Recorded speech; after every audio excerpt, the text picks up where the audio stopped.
Olá! A nossa aula de hoje é sobre carga elétrica.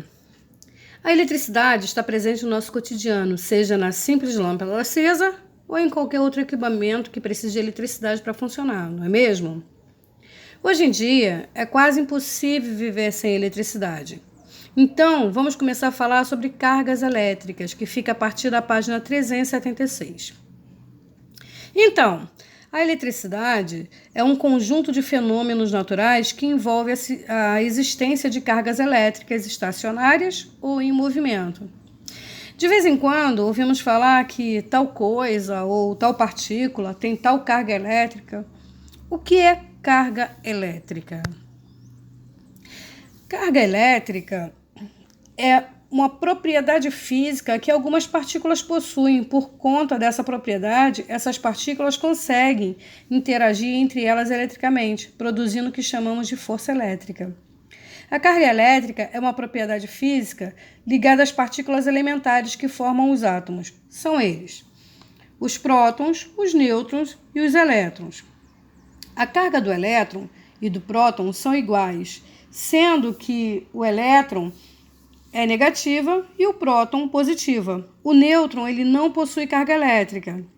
Os prótons e o nêutron se encontram no núcleo dos elétrons, na eletrosfera, em movimento circular ao redor do núcleo. Então, nós podemos ver nessa ilustração que os prótons e os elétrons apresentam uma importante propriedade física, que é a carga elétrica. A carga elétrica do próton e a do nêutron, a intensidade é a mesma, mas os sinais que são contrários. A carga do próton é positiva e a do elétron é negativa. E chamamos de carga elementar, que é representada pela letra E, o modelo da carga do elemento do elétron e do próton. Essa carga elementar é a menor partícula existente em um corpo.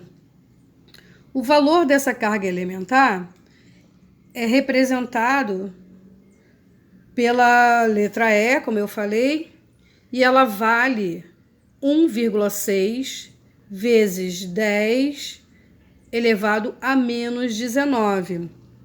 Essa unidade que representa essa carga elétrica é chamada de coulomb.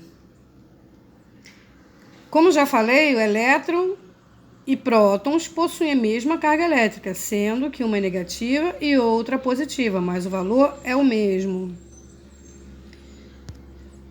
Nós vamos falar agora sobre os condutores e os isolantes. Os condutores, eles possuem elétrons livres na sua superfície. Isso quer dizer que o material condutor tem a facilidade na passagem de eletricidade.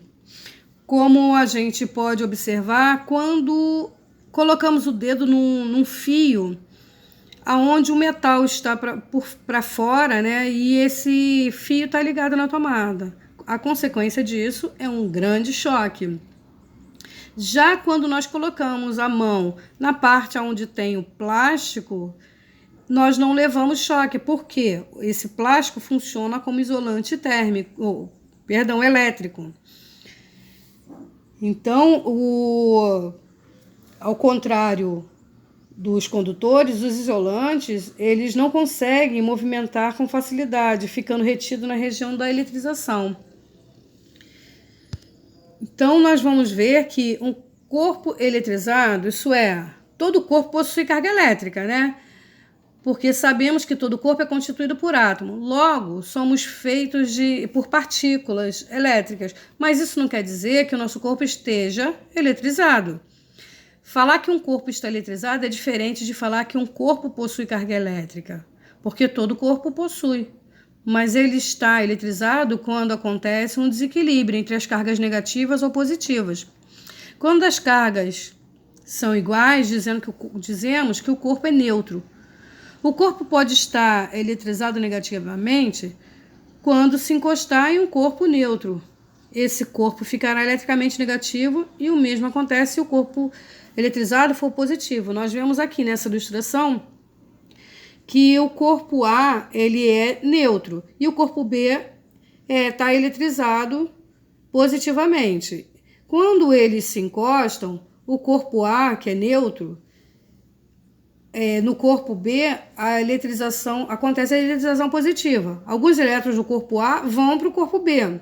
Quando eles se separam, o corpo A perdeu elétron para o corpo B. Por isso, o corpo A ficou com mais próton do que elétron, né? Assim, ele fica eletrizado positivamente. Agora, no caso quando o corpo é eletrizado negativamente, é o oposto que acontece, tá? Passa a carga negativa para o corpo A. Então, nós temos também alguns processos de eletrização.